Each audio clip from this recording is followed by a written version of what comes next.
Okay, this video is how I went from Section 8 to $2,000 a week in less than 3 days. I work 3 days a week and I make anywhere from $1,800 to $2,000 a week. So let's start at the beginning. When I graduated from high school, I went to the Navy. I did my 3 years. While I was on my 3rd year, get ready to get out, I had my oldest son, which he's 27 now. I got out of Navy and I wanted to go to beauty school. So I got out in December. I started beauty school February. So I was getting unemployment. I was from, being out of the Navy, I was in beauty school. So I signed up for Section 8. So they gave me food stamps. I got what is Medicaid, Medicare, or whatever you get when you're young. They gave me that too.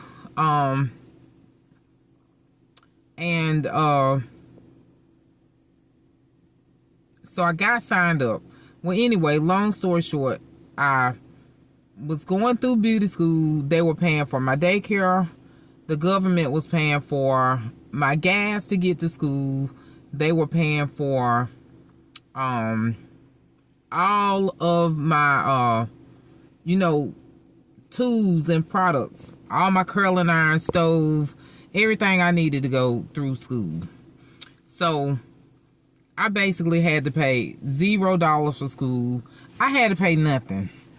Well, anyway, I finished up. By that time, I had my second son, which he's 24 now. Got out of beauty school, went to a hair salon. Didn't tell Section 8 that I was working. Didn't want them to know that I was working because I wasn't sure of myself. I was just starting and I was booth renting. So I was, scared. But anyway, getting to Section 8, by this time I'm getting child support. When I go down to the Section 8 or any of those services, I would just tell them I didn't know who the daddy was. And it wasn't no way they could prove anything. Fraud, just committing fraud. But that's why I'm so passionate about the Section 8 stuff, because I've been there and I done it. And I can't judge because I've been there and done it. I just wanted to help them find other ways to, get from point A to point Z. So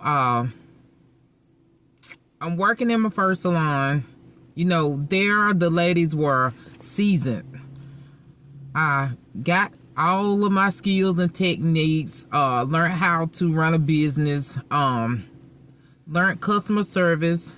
So then I needed to go and build my skill level up. I needed to work on my craft.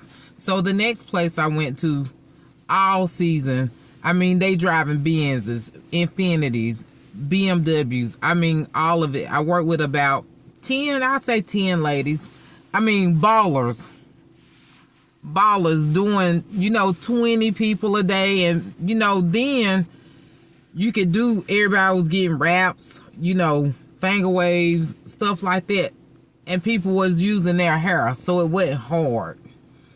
Because you was working with real hair. Well, anyway, so got my clientele built up. Then our mom hit us with the bombshell of she got cancer, skin cancer, but it was in stage 1 then. So we thought that she could beat it. So she and my stepfather wanted to get a place where they didn't have a lot of bills. just in case things didn't work out. And I'm saying that because at that time skin cancer was new in the African American community, and they really didn't really know how to deal with it with us. But fast forward, they got a mobile home, so I would go over all the time to visit. So another one came available across the street, so I said, okay, I really gotta get my toes down, and I gotta grind, and I gotta save some money, because I want to buy this mobile home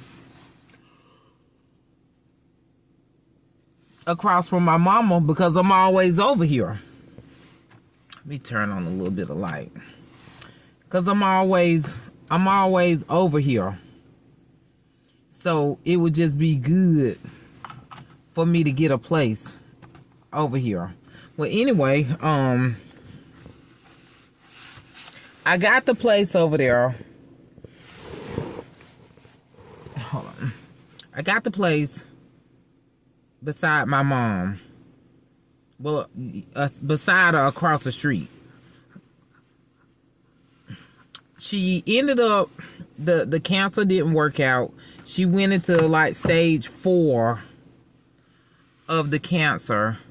But before then, we had a talk, and she said, Rena, you know, my cancer is getting worse, and I really need you to get yourself together. I said, okay, Mom, what do I need to do? She said, how much money do you have? And I said, $350. And she said, I'm gonna tell you what, you give me that $350. And she said, pull up your Credit Karma app and look at your credit. Of course, y'all know credit. I ain't had nothing going.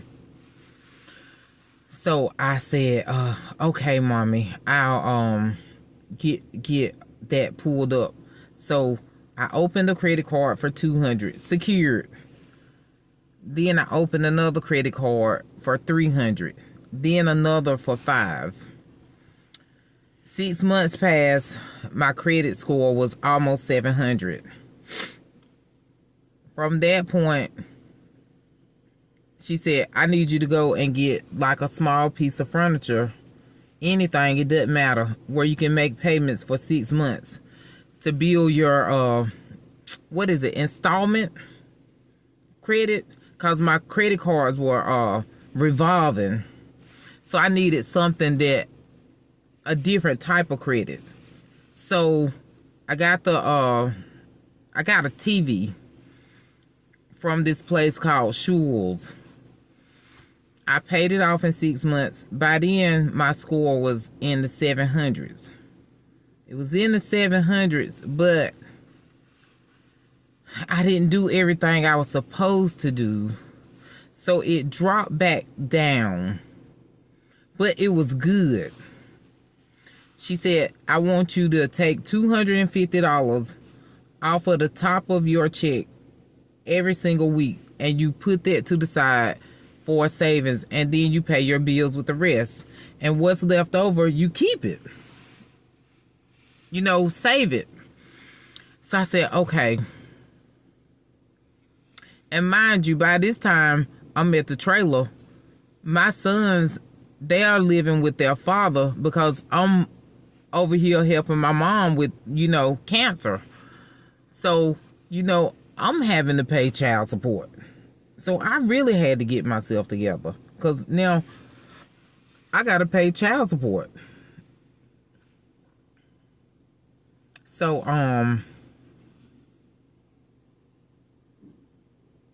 I went in the shop, started grinding, looking at other people and what they had. I drove I think a 1989 Ford Tempo. So, you know, I'm riding up in there with them folks with them Mercedes Benzes and Infinities and BMWs and, you know, big cars, because, you know, who you are is what you attract. So, you know, they're attracting their clients like that too. So I goes out and buy me a big old Yukon Denali SUV that I couldn't pay for, that I couldn't afford. that I didn't need.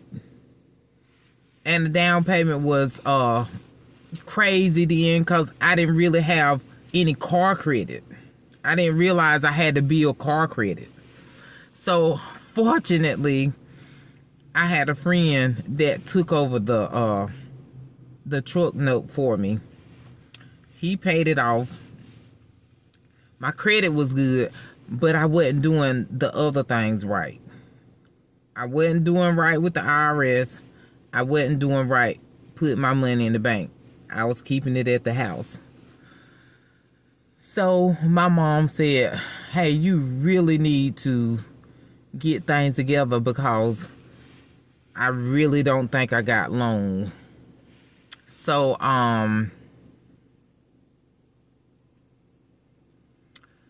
at that point, I would go in the shop and I would sit.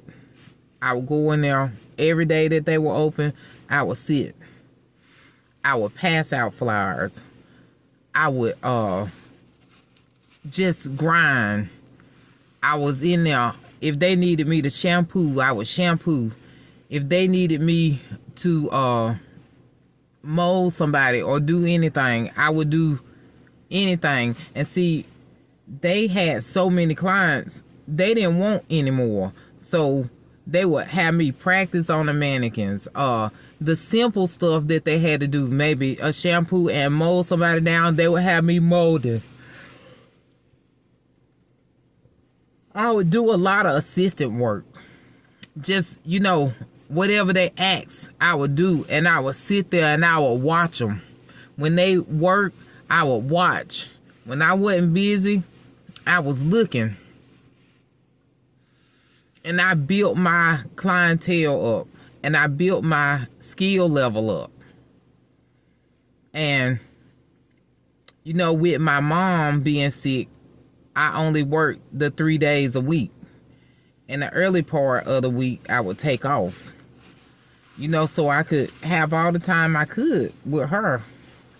So, I just stayed on my 3 days and I built the clientele around the 3 days. I built the clientele around my niche, how they say in YouTube, which is I specialize in short hair. So that's my niche. I focus on short hair, 40 to 80-year-old women. That's who I deal with. I know that they are settled. I know that they gonna either have a retirement coming, or I know they work. I know they got bills, so I know they're working. I really deal with, I picked that crowd of people and I really dove in on that. And I was like, God, I really need to make $1,000 a week. Got 1,000. God, I really need 1,500. Got to 1,500. And then, it's been up and up and up since then. So I'll say since 2012, 2013, I work Thursday, Friday, Saturday. Now, mind you,